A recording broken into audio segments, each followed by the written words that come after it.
Shalom, nous allons étudier le Daf Nun Aleph dans Masechet Zvachim. Nous reprenons 11e à la fin du Daf Nun Amud Bet. Davar lamed kavachomer ma'ush ilmad b'minyan av.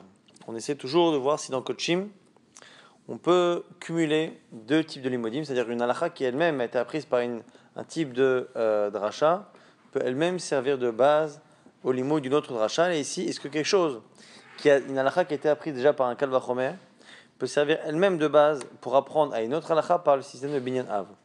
Rabbi Yirmiyah essaie de répondre Tashma avec une Mishnah un peu plus loin qui parle de la Melika. Ici on parle de Rolat Ta'of ou de Khatat Ta'of lorsque on fait les korbanot avec des volailles. Le poulet n'est pas égorgé au niveau de la gorge, donc il est tué par la nuque. La Melika, Mimoul Orpo, comme c'est marqué dans le verset, avec l'ongle du Kohen. Et donc, d'une certaine manière, si on n'était pas dans un korban, cette manière de tuer l'animal le rendrait tréfa. Et on va faire un raisonnement ici à partir du din de Toum'a qui existe dans certains animaux et pas d'autres. Rabbi Meir Omer, Ena metama bebet avli'a. Si la personne a fait ce korban-là et se rend compte finalement que l'animal n'était pas caché. Donc on fait chotat ta'of ou ala ta'of, on fait la melika, on se rend compte que l'animal finalement ne peut pas servir. Est-ce que on considère que il est tréfa et donc comme ça ne peut pas être apporté en korban, on estime que la mort de l'animal n'est pas une mort qui le rend caché, puisque il n'est pas un korban, il devient comme un animal cholin, ou pas. Donc nous dit Rabbi Meir, Ena metama bebet avli'a. Celui qui le consommerait ne serait pas tamé, puisque ici leurs fautes, lorsqu'ils sont impurs, ne rendent impure la personne non pas en contact, mais lorsque la personne consomme bet avli'a, lorsque ça passe dans le gosier. Rabbi Yehuda Omer, metame a bebet avli'a, sur le Rabbi Yehuda, c'est oui, metame celui qui mange. Rabbi Meir explique son raisonnement. Rabbi Meir kalvachomer, c'est un raisonnement fortiori. Uman ivlad behema, si déjà un animal mort, behema, donc du bétail, chez metame bemagar bemassa, dont la touma est plus forte que la volaille, puisque lorsque l'animal est mort et est une nevela, c'est metame une personne qui le touche et qui le porte. Shritata metaheret trefata mitumata. Pourtant, lorsque l'on fait la shrita, ça rend l'animal pur. Et même si une fois qu'on a fait la shrita, on se rend compte que l'animal finalement n'était pas kasher, il est très très fort. Il n'a pas un statut de nevela qui impurifie. Donc on voit que la shrita arrive à purifier l'animal du din de nevela à la fois si l'animal est kasher, même s'il n'est pas kasher. Alors du coup, a fortiori pour le poulet. Nevelat of she'em metame magar b'masa, dont l'impureté quand c'est nevela est moins fort, puisque ça n'impurifie pas par le contact ou le fait de porter, mais simplement par la consommation.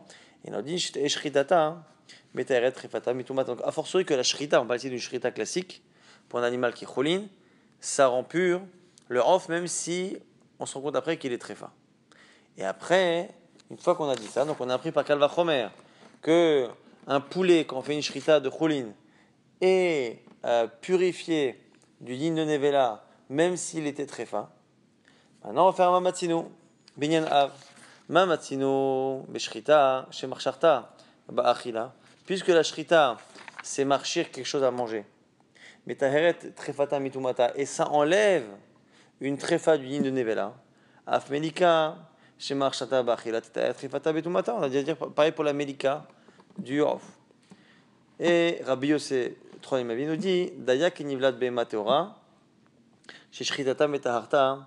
Velo melikata. Il dit non, la nevelat off, elle est comme une nevelat bema teora. Dans la shrita, c'est metaher, mais pas finalement la melika. Donc lui, il ne va pas aussi loin que Tanakama, il ne va pas faire le mamatzino, mais en tout cas, on voit que Tanakama le fait. Il a commencé par un kalvachomer. Grâce au kalvachomer, j'apprends que la shrita du off de Choulin, ça rend la bête pure, même s'il se trouve après coup qu'elle n'est pas consommable et que la shrita n'a servi à rien. Ça a servi en tout cas à lui enlever le din nevela et donc c'est pas impur. Et après par mamatzino, on transpose là à melikat off. Donc on voit que quelque chose qui a été appris par Kalvachomer, il est choser maintenant melamed bebinyan av. Et la Gemara repousse cette preuve Elohi. Pourquoi? Atam tevehi mishrita decholin katia. Là-bas, même si tu dis ça, même si tu tiens comme Tanakama, là-bas au final, tout départ, tout part de Shrita, et la Shrita, c'est Shrita de Cholin, Shrita de Behema de Cholin, Shrita de Ofot de Cholin. Et donc, du coup, on n'est pas dans Kodashim. Et nous, le problème, toute la souga que l'on a, est-ce qu'on peut cumuler de l'imoudim, de drachot? Ça, la question ne se pose que lorsqu'on est dans Kodashim. Et là, on a parlé de Cholin, c'est pour ça que ça marche. Autre sheila, autre question. Tavalamed Binyan Av, quelque chose qui a été pris par Binyan Av maintenant au départ. Est-ce qu'on peut cumuler derrière d'autres drachot? On pose 4 questions ici avec les 4 types de limodim. On a dit il y a au moins une réponse qu'on peut tenter, c'est est-ce que à partir d'un binyan av on peut après refaire un autre binyan av. Peshot meha chada, il y a peut-être un que tu peux déjà déduire. Pourquoi? Bedam kasher. On parle ici de korbanot qui sont psulim, mais qui, lorsque ils sont montés sur le misbéach, alors qu'ils n'auraient pas dû y monter parce qu'ils sont psulim, on ne les redescend pas et on estime qu'on les laisse tels quels. Et c'est ça ici qu'on dit kasher. Alors d'où on sait que si on a un korban dont on a oublié de faire la projection du sang, le sang est resté comme ça dans un coin, l'an bedam, d'où on sait que même si le korban n'aurait pas dû monter, s'il est monté, il est kasher, on le laisse là-bas.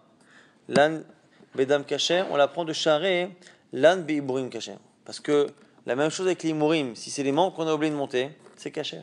Ah, et l'an beiburim, d'où on le sait lui-même. L'an beiburim kasher, d'où on le sait, charé, l'an bebassar kasher. Parce que c'est le cas aussi avec Bassar Shlamim. Donc Bassar Shlamim nous permet d'apprendre au Kalaba de l'âne Meimurim pour le Rola, et lui-même nous permet d'apprendre pour le Dam, et donc on a bien ce Binyan Av qui se fait à 2 reprises.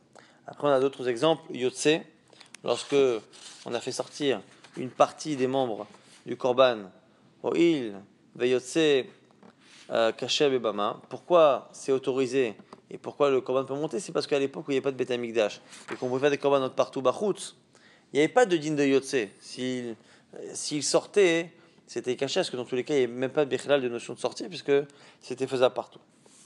Tamé, si un korban impur est monté sur Misber, pourquoi il revient? Il reste là-bas plutôt. Parce que dans certains korbanot Tzibour comme Pesach, on peut être mévater sur la Touma. Chotizmano, s'il y a eu un problème de Kavana, de Pigoul, pourquoi ça reste là-bas sur Misbah? Il ou Meratse, les Pigoulos. Parce que la Zrikat Adam qui a été faite peut d'une certaine manière rendre le Pigoul acceptable. Chotim Komo, on l'apprend, il ou Kash, Chotizmano, pareil Kash qu'on apprend avec Chotizmano. Chez Kiblo Psulin, Vezarko Daman, dans le cas où le Korban a été, le sang a été reçu par un Kohen Pasoul et qu'on a fait la Zrika, dont on sait aussi que le Korban peut rester s'il est monté alors qu'il n'aurait pas dû le monter. Banar Psulin de Chazol Avodat Tzibour. On dit parce que ici on est comme les Kohanim sont ksherim pour l'Avodat Tzibour, puisque là aussi encore une fois ça fait partie des cas où on est mévater sur la Touma en cas d'un Korban pour le Tzibour. C'est la raison pour laquelle dans tous ces cas-là on accepte que le korban qui est monté, il reste. On m'a dit, Vechidanim davar, shelo berchero, midavar she berchero. La Gemara s'étend comme sur cette braïta, parce qu'il y a des exemples assez étonnants. On fait des limoudim, mais on apprend certains cas, d'autres cas qui n'ont pas tellement de rapport. Davar shelo berchero, midavar she berchero. On apprend une halakha de quelque chose qui n'avait pas été fait de manière cachère. On apprend de cas où finalement c'est cachère. Pourquoi? Le cas de Yotse, par exemple. Le cas où les membres du Korban sont sortis, on apprend que le Korban, s'il est monté après son Misbeach, il reste. On apprend du cas là-bas des Bama. Mais là-bas, à l'époque des Bamot, il n'y avait même pas Bichlal de Issour. Celui qui se promenait avec le Korban et qui le faisait sortir de la pièce ou l'endroit où il était, ne transgressait rien. Donc c'est normal que là-bas, c'était cachère.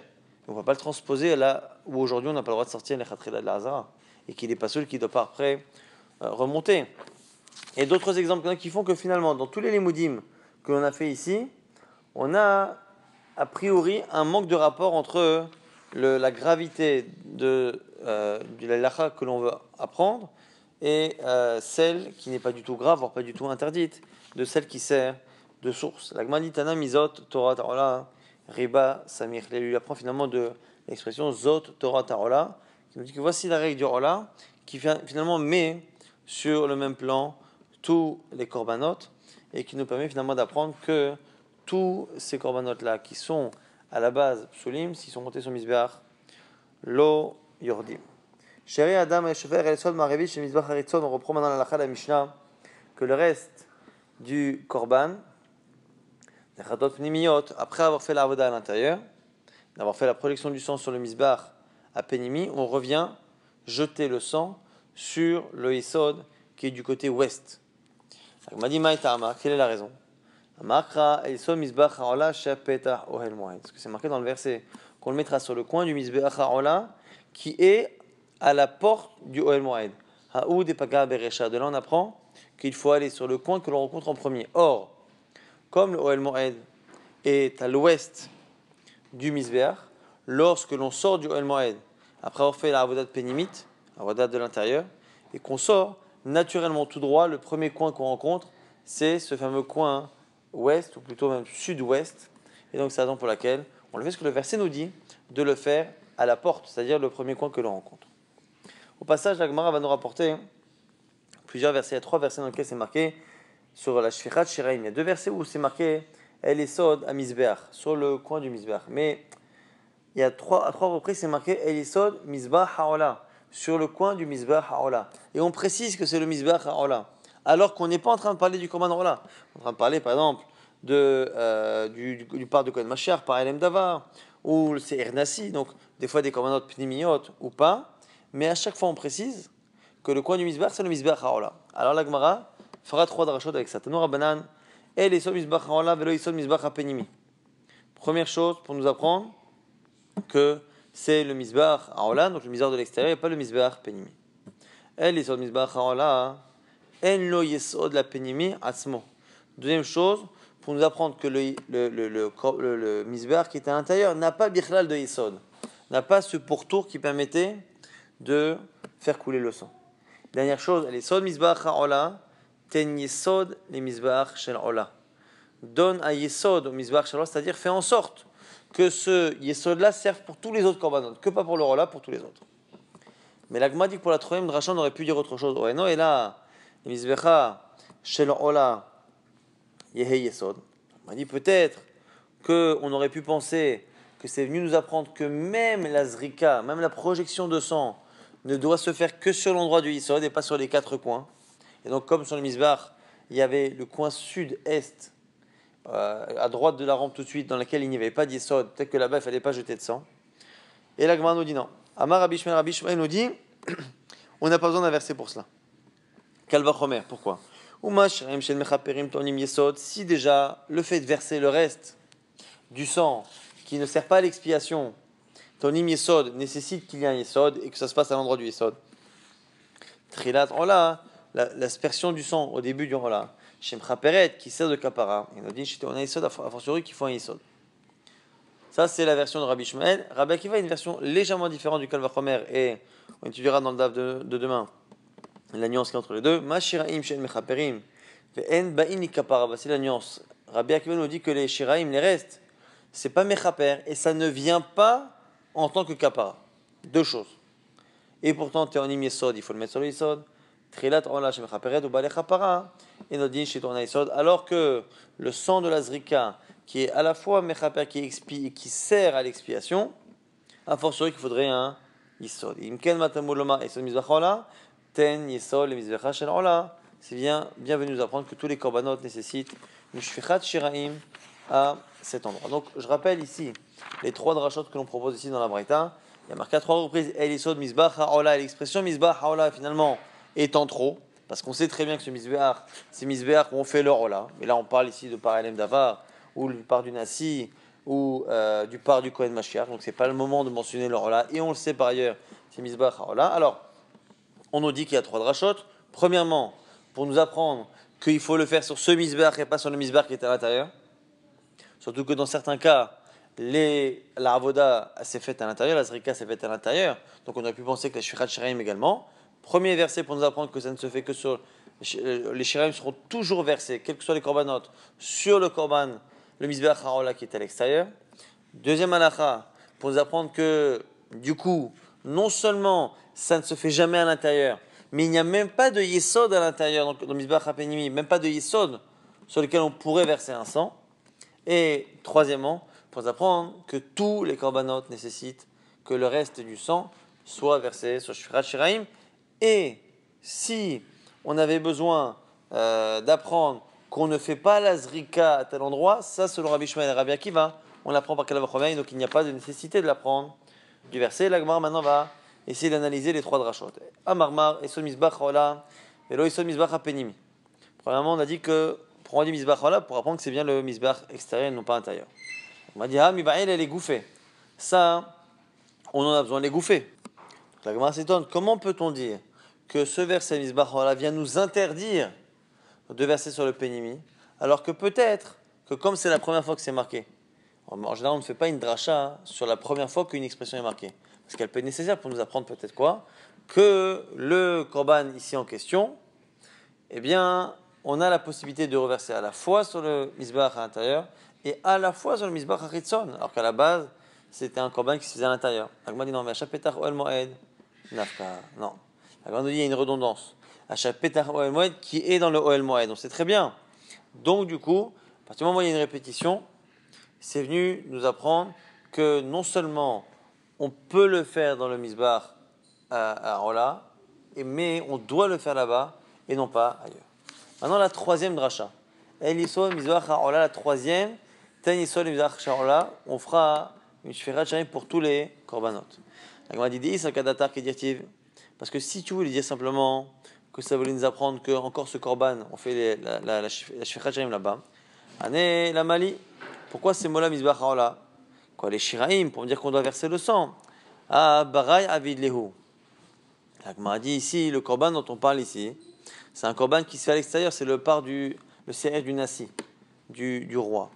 Alors si la avoda s'est faite à l'extérieur, il n'y a pas de raison que la shfirat shiraim se fasse à l'intérieur, puisqu'on voit déjà que les korbanot dont le sang a été aspergé à l'intérieur, dans le misbach apenimi, les restes seront versés à l'extérieur.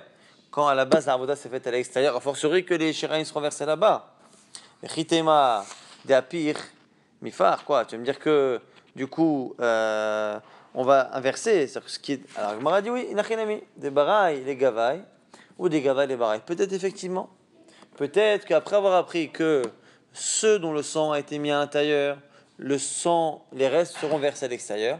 Peut-être que ceux dont le sang a été aspergé à l'extérieur, le sang sera versé à l'intérieur, le reste. La Gemara dit c'est pas possible. Pourquoi? Parce que rappelez-vous que la deuxième dracha nous apprend que le misbach à l'intérieur n'a pas de yisod. N'a pas d'yisod, donc on ne peut pas verser bichlal. C'est pas qu'on n'a pas l'interdit, c'est que bichlal c'est pas possible. Et donc du coup, c'est la raison pour laquelle on est obligé de dire que la troisième dracha vient nous apprendre que tous les korbanot nécessitent une shfirat shiraim et qui se fera évidemment dans le misbach. Alors là, le misbach qui est à l'extérieur et qui est donc dans la